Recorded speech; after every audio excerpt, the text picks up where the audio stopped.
Hey, good evening, everybody. Hey, listen, I'm going to be doing, the other day I did a video on a chapter from the Gerald Shea Memorandum. And after reading it for a day or two, I was reading a couple of other chapters. I said, you know what? The information in this memorandum is so invaluable that I'm going to be doing a chapter reading like I do with the 9/11 Commission report and then the Joint House Inquiry report and the CIA plot and plotters report. And what I'm going to be doing is every now and then I'm going to be reading a chapter from the memorandum because there's so little Israeli intelligence, reputable documentation, legit documentation that I feel that by not giving it the attention and producing it in the public sphere would really be a disservice because, like I said, when it comes to Israel, it's a taboo subject. Nobody really likes going near it. And those people who indulge in it are usually always blaming the country for the attacks or planning attacks. And it's not like that. Uh, the intelligence apparatus that existed in the year 2000, 2001 did exist. And it's a very comprehensive uh, foreign intelligence ring that the memorandum itself is the only document that we have in the public sector that is covering this very underreported subject. And so let's get right to it. I'm going to read you chapter 7 from the report, which says, and as you can see right here, it says Northeast New Jersey, another vital center of operations for both sides. So you had two main central hubs inside the United States when it comes to Israeli intelligence. They were, of course, the moving companies, and then you had the Austin Ring. But there were two cities. You had Hollywood, Florida, as the main hub for Israeli intelligence, because that's where a large number of the 9/11 hijackers lived, and also Northeast New Jersey, Weehawken. And for those who don't know, that's where Urban Moving Systems is. Well, it used to be Weehawken, New Jersey. And that's where they were seen celebrating in Jersey City near Doric Tower, in Doric Towers, in the garage, the parking garage. So let's read together. Okay, so Hudson and Bergen counties, the operating base of the Israeli New Jersey group. I hope everyone can see it. So there you go. While the Israeli DEA groups were active in Hollywood and elsewhere in the United States, another group of Israelis, the Israeli New Jersey group, and collectively with the Israeli DEA groups, the Israeli groups, was operating in Hudson and Bergen counties in northeastern New Jersey. The Israeli New Jersey group appears to have been unknown to federal and state law enforcement authorities until September 11, 2001.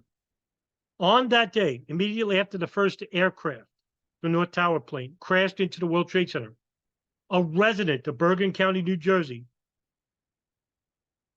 just across the Hudson River from Lower Manhattan, became alarmed when she saw a group of men celebrating on the roof of a white van in the parking lot of her apartment building. Now, her name is Maria, and she lives in Doric Towers.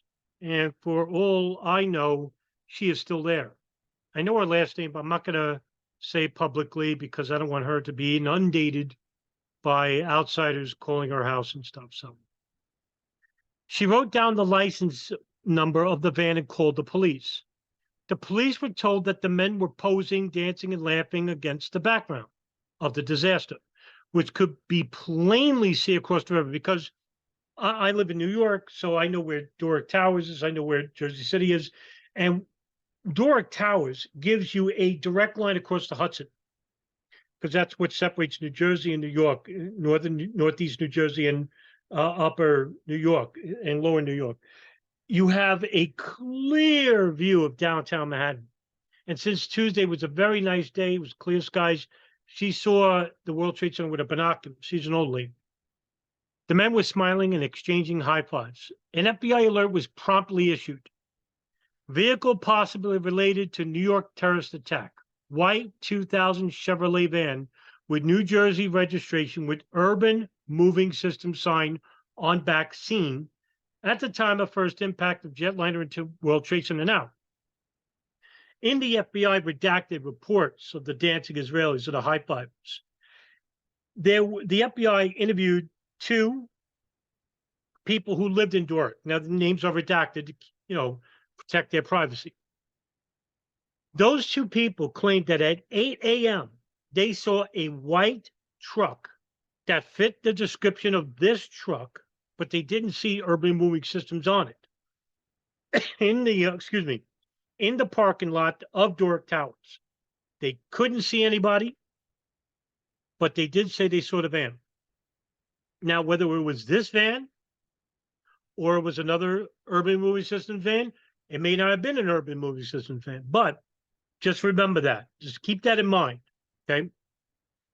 3 individuals with van were seen celebrating after initial impact and subsequent explosion. Now, there's been a lot of hubbub about the dancing Israelis. It's a very funny subject, right? So why would they celebrate the World Trade? I mean, let's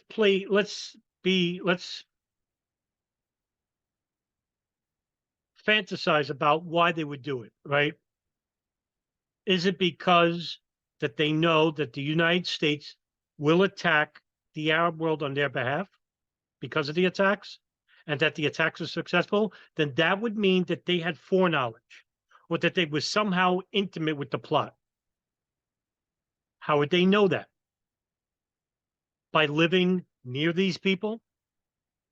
By listening to their telephone calls, if they were doing that? Remember, a number of these, not these Israelis, but there were a number of Israelis that worked in signals intelligence with the Mossad, with the Israeli army. That's different than giving your, 2 or 3 years with the military. And that's not coming from me. That's coming from the report, anyway, in this memorandum.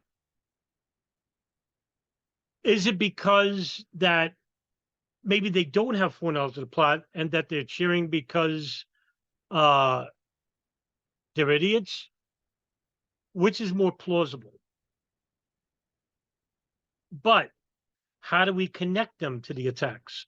Well, in this report, which I'm going to read, they had a map with highlighted areas, specific. One was Newark Towers, one was the World Trade Center. I think the other one was Borough Park, where another urban moving systems van was. I would happen to think, now, look, again, we don't have concrete evidence, but where there's smoke, there's fire. I'm willing to bet 90% they knew about these attacks that were going to happen. And that's why they celebrated. Because they knew the American response would be. It's not going to be against Israel. It's not going to be against Saudi Arabia. Now let's go a little bit further. Did they know which countries we would respond to, like Iraq or Afghanistan? It's all speculation. But what is reasonable speculation and what is not? You got to think like a detective here. Why on earth would they celebrate something like that? The reason why I said that, they act like jerks, because I actually heard that when I used to have a Facebook account. And I consider the person who said to me, pretty reasonable. I won't say his name, but I know who said it. Told me that, yeah, they're just jerks. What? I mean, old person walking a dog and you push him to the ground. That's being a real jerk. This is something else. Nobody else was celebrating besides, some people in the Arab world. I mean, in Jersey City, you had Arabs that were celebrating, but for good reason, right? Right. Now, I'm not saying that they're justified in celebrating, because it's a terrible attack. But if you're an Arab and you know that the United States has been literally almost at war with you for the last 20 years, and that you're allied with the country that basically subjugates Palestinians on a daily basis. It's going to be hard to root for the United States when they become victimized of a terrorist attack. Just keep that in mind as well. I'm not saying they're right. Loss of life is loss of life. In the Quran, and I think in the book of Al-Bukhari, it basically says in the Arabic, he who takes one life, it's as if he kills mankind. He who saves one life, it's as if he saves mankind. That's almost in the Hebrew Talmud. It's funny because those who practice the Talmud and the Quran and claim that they're religious really don't take those verses to heart. Let's continue. The men were 5 Israeli citizens: Sivan Kurzberg, the driver of the van; Paul Kurzberg, that's his brother; Yaron Shmuel, Odin Elner, and Omar Mamre. The van was finally stopped in East Rutherford, New Jersey at 3:56 p.m. The driver and passengers were arrested by Sergeant Ravelli and Officer DiCarlo and Yannicone of the East Rutherford Police Department. The local police were soon joined by other law enforcement authorities. Sivan Kurzberg was asked several times to come out of the van, but, fumbling with a black leather pouch, refused to do so. Now, remember, these guys speak English. What was in the pouch? There wasn't any weapons or a gun. What was in there that he was fumbling it, that he didn't want to come out? Officer DiCarlo then forcibly removed them. The FBI agents who arrived on scene or were otherwise involved included Kevin Donovan, Daniel O'Brien, and Robert F. Taylor Jr. The FBI ultimately took control of the individuals, the evidence in the van, and the investigation. Sources close to the investigation said they found in the van maps of the city with certain places highlighted.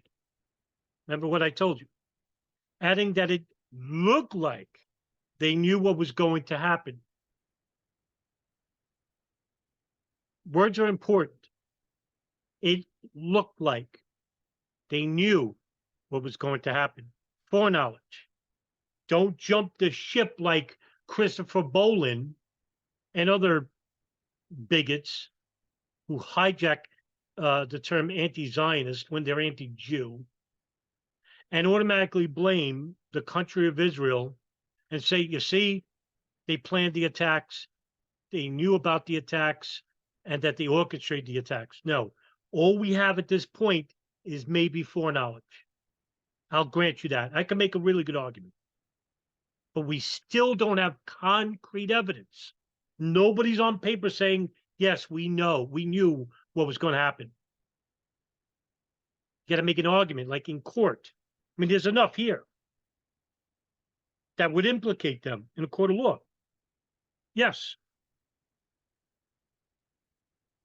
Yaron Shmuel lied to the police as to where the men were at the time of the World Trade Center attacks, saying that they were on the West Side Highway in New York, not celebrating across the Hudson in New Jersey. And why would he lie about that? Because he didn't want them to know they were celebrating the attacks. He gave his address as 1545 Drexel Avenue in Miami Beach, Florida, not far from Hollywood, where the hijackers lived. Muhammad Atta, Mohan al-Shehi, and Ziad Jarrah lived alone. Mr. Odin Elner was carrying $4,700 in a sock-like sack. Sivan Kurzberg told the police at the time of his arrest, "We are Israel. We are not your problem. Your problems are now our problems. The Palestinians are the problem." This is the most often quote relating to this incident. And everybody uses this quote. But let's dissect it. You're getting arrested. The nation is under attack in a devastating fashion, unprecedented. Planes hijacked, crashing into the World Trade Center. The World Trade Center is collapsing. 3 buildings collapsing. And the first thing you say, no, don't, what doesn't he say? Let's go to that. What doesn't he say? Why are you detaining us? Why are you arresting us? What did we do wrong? No. The first thing he says, we are Israeli. In other words, hey, we're on your side. We're not the problem. The Palestinians are the problem.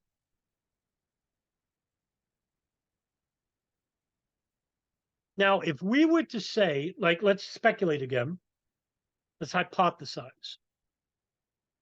If they had foreknowledge of the attacks, they knew the hijackers are not Palestinian.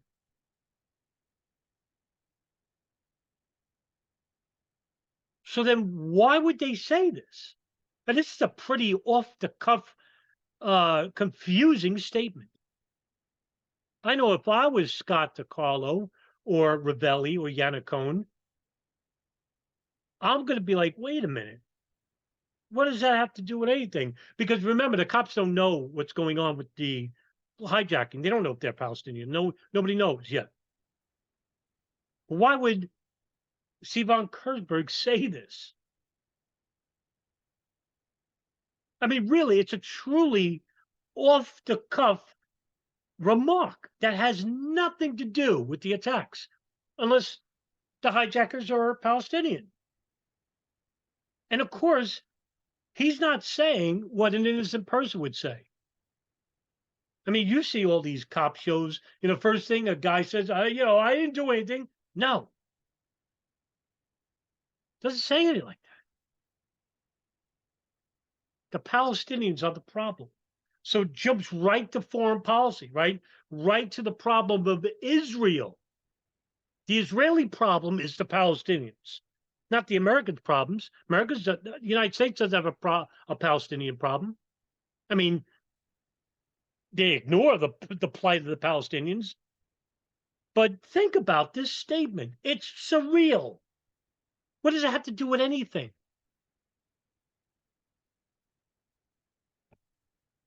When I always look at that, I'm like, what does that have to do with 9/11 at all? Really into it. Man, all right. All of the men were handcuffed, placed on the grass, and given Miranda warnings. By the way, if you guys have maybe a thought that I haven't thought about regarding that statement, leave a comment. Leave it in the YouTube chat. Let's hear your thoughts. Remember, listen, you watch my videos. I really encourage people to write comments. I don't know everything. I want to hear other people's thoughts about something like that. A sixth member of the group, Dominic Suter of Fair Lawn, New Jersey, also an Israeli national, and the owner of Urban Moving, was later questioned by the FBI at the company's offices in Weehawken. The FBI searched Urban Moving's premises for several hours and removed boxes of documents and a dozen computer hard drives. Now, let's talk about this. A dozen. I think I heard 16, 12, it doesn't matter. This is a small company.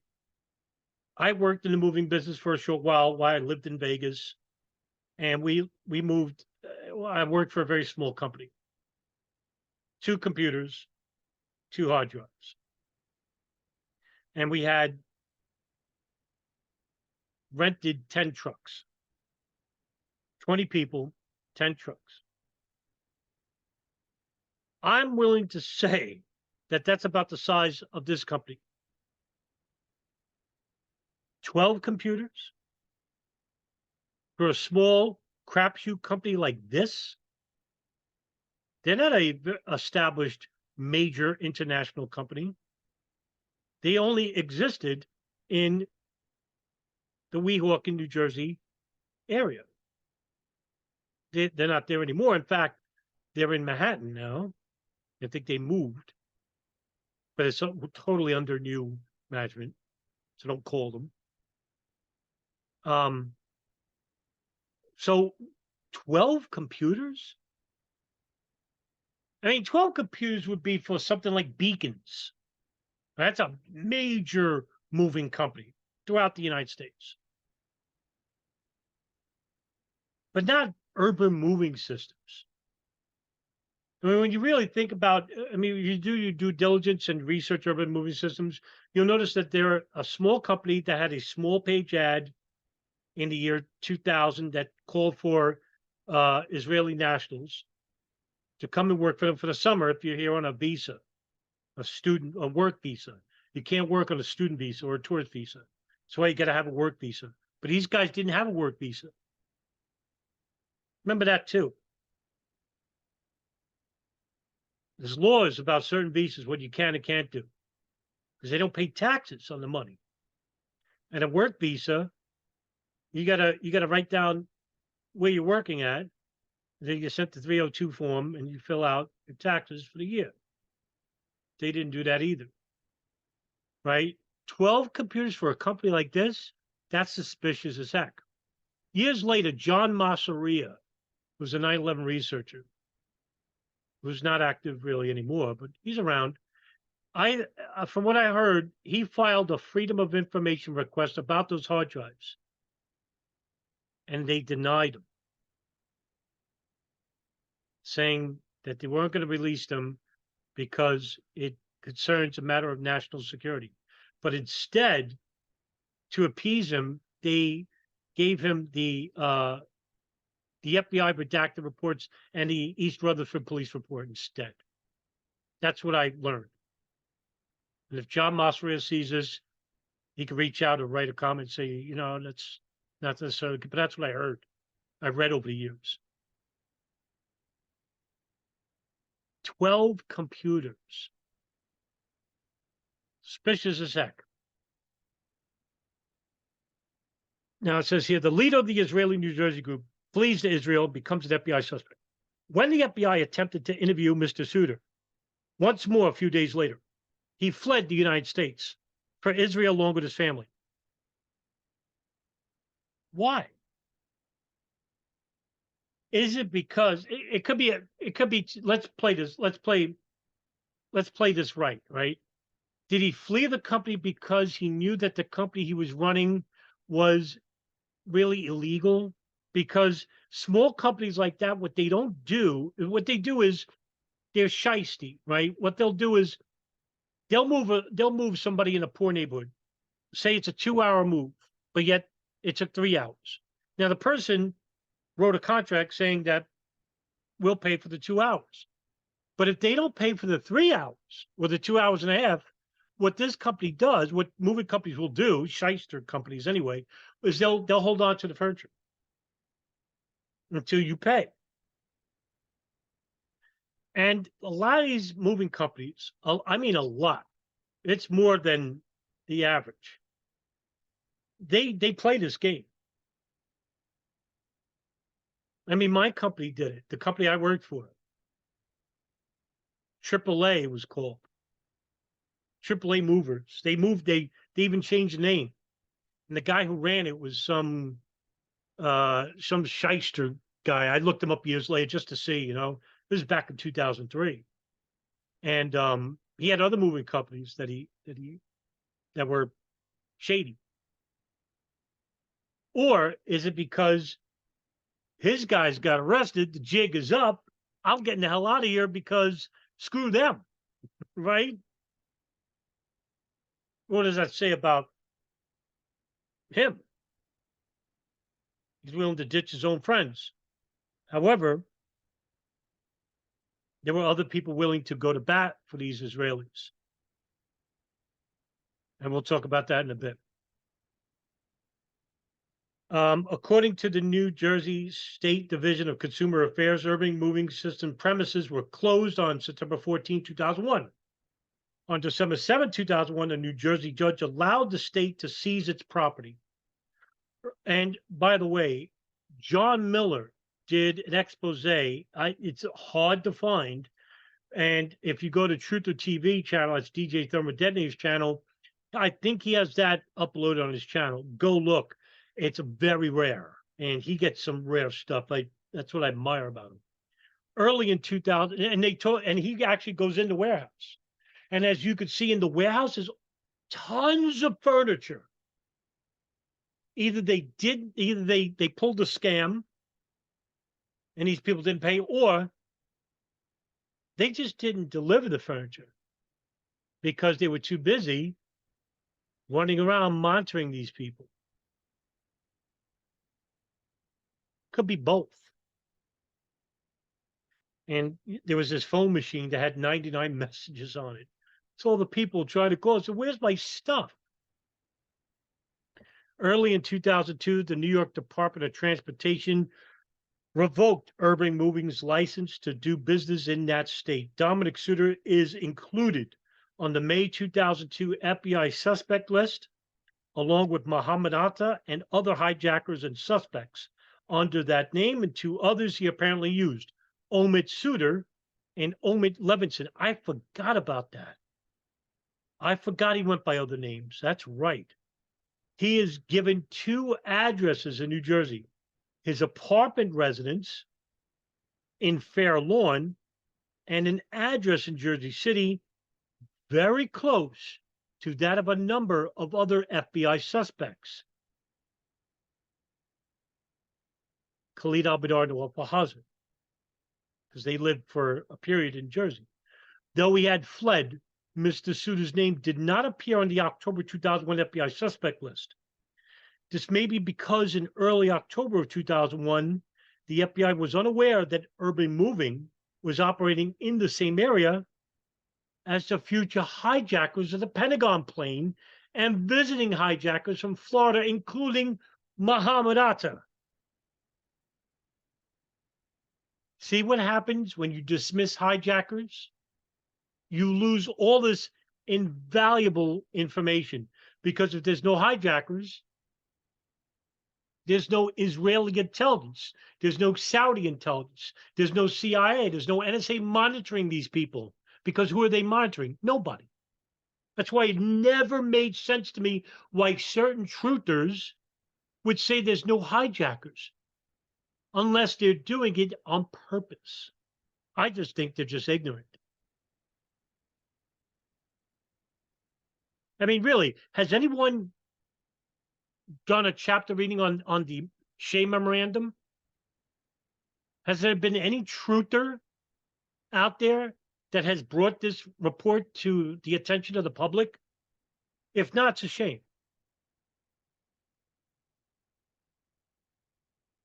Hudson and Bergen counties, the staging ground for the future hijackers of the Pentagon plane. It soon became apparent, however, that Hudson and Bergen counties were the second most important focus of the future hijackers' U.S. operation, and was the staging ground for the hijacking of the Pentagon plane. You know, the plane that people like Pilots for 9/11 Truth, Barbara Honegger, don't believe it. They don't believe that a hijacked plane, Flight 77, crashed in the Pentagon. Why? Why are they dismissing this information? This is sensitive, revealing information. Never makes sense to me.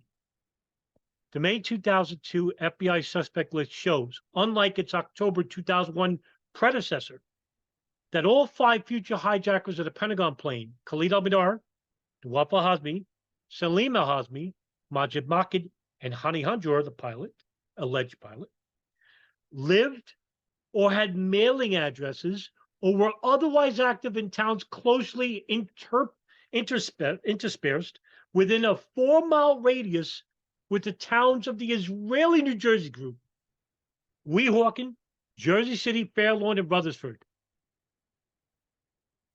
Remarkable.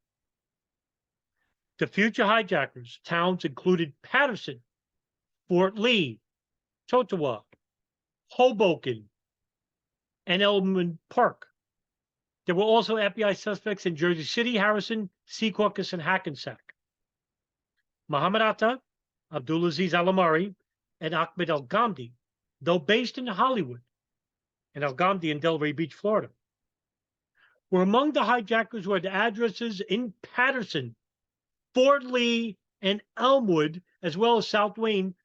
Up to 6 or more of the hijackers appeared to have lived on Union Avenue in Patterson at one time or another between March and August of 31st, 2001, right next to the Israeli DEA groups and art student ring and moving companies. How convenient.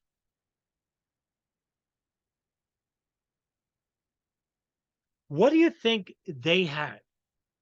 I mean, Sean Russell the other day brought up something ingenious, and I got to give him a lot of credit.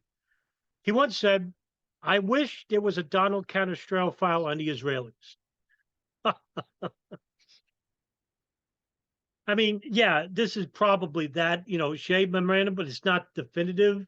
I mean, it does show detailed information about where the Israelis lived. But at least with the intelligence apparatus, I mean, we had former FBI, CIA, congressional officials that reiterated what we suspected. The Canestrell file was a damning report because it's concrete evidence that there was an illegal operation with CIA and Saudis.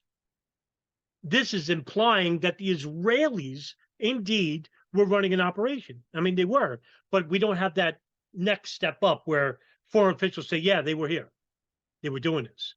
Nobody's speaking up because I happen to think that either they didn't know or that the Israelis were running their own operation outside of the United States and Saudi Arabia. That very well could be the case. This is the reason why we don't have much in the way of Israel intelligence. Like, we don't have much besides this in the FBI redacted report.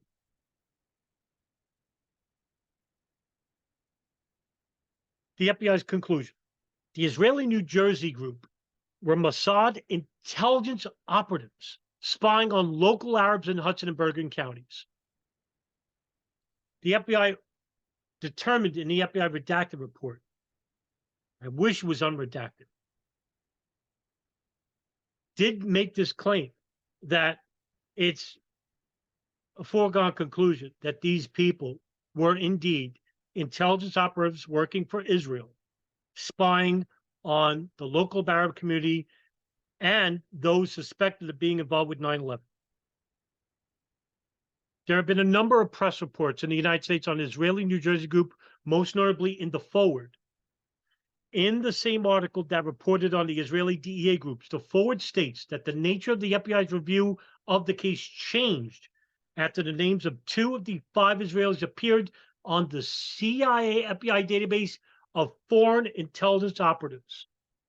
This has been confirmed by a former chief of operations for counterterrorism with the CIA. At that point, the FBI launched a foreign counterintelligence investigation. All 5 of the men underwent polygraph tests, one of them 7 times. At the end of that investigation, the FBI concluded that the Israeli New Jersey group had been conducting a surveillance mission for the Israeli Mossad, and that urban moving served as a Mossad front. They further concluded that the Israelis were spying on local Arabs in New Jersey. That's the end of the chapter. And what can we conclude?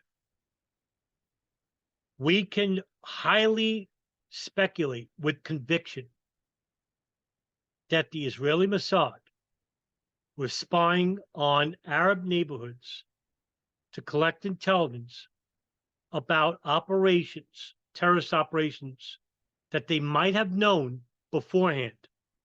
I don't know where it started, but they lived next door to these hijackers and their associates. How did they know they would be there? I don't know what to tell you. Did it start abroad? Did it start within the United States? Did it start with the NSA or the CIA telling the Israelis about these hijackers inside the United States? I don't know, because we don't have that next document that states that. We can only speculate. So, again, please use reasonable judgment. Do not be like others in the past for so many years that are in a rush to judgment and condemn Israel. But where there's smoke, there's fire, like I said. And in this report, this Gerald Shea Memorandum, which is a damning report, we can actually say that the Israelis were indeed conducting a foreign intelligence operation outside of the knowledge of the State Department or the Department of Justice or the FBI or even local law enforcement. What did they collect and why wasn't it shared with us? Same goes for the Saudis. The problem is, after the events of September 11, 2001, when the CIA and the FBI conducted the FBI conducted an investigation on these groups, they arrested them for violation of their visa. And like I said before in previous videos, the first crime they committed was a visa violation. So that means the punishment is deportation. So we'll never get the information. It's not like they're going to share with us. And the United States is considered a blind ally to Israel. We're not going to pressure them. Because I could probably make a great argument that Israeli intelligence knew that the attacks were coming.